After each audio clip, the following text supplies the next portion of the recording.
Leia, ano-ano yung mga itataktang guidelines ng PNP sa traslasyon?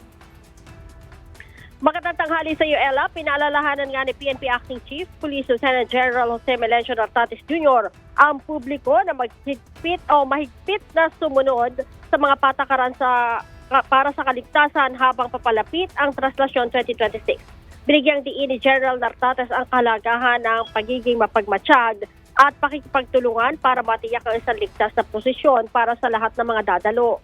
Mahigpit naman ang pakikipag-ugnayan ng PNP sa mga lokal na pamahalaan, mga marshal at iba pang otoridad para magbigay ng tulong at agarang tumugon sa anumang insidente.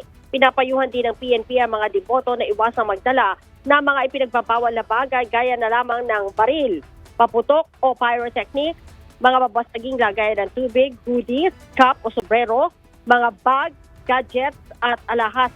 Pinayuhan din ang mga deboto na huwag magsama ng mga sanggol, bata o senior citizens. Ang mga may karamdaman, buntis o nasa ilalim ng impluwensya ng alak o pinagpapawal na gamot ay hinihikayat na huwag makilahok sa prosesyon.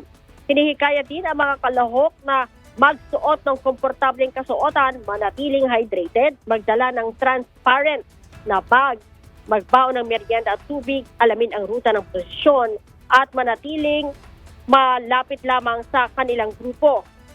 Dapat din aniyang panatilihin ang ligtas na distansya, iwasan ang pagtutulakan at humingi ng tulong sa mga volunteer o mga otoridad kung makaramdam ng hindi maganda.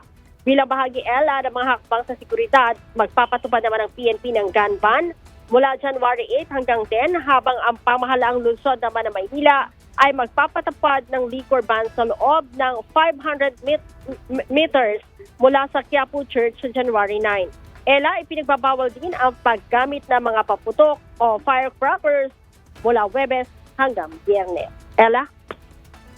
Alright, maraming salamat, Leia Ilaghan.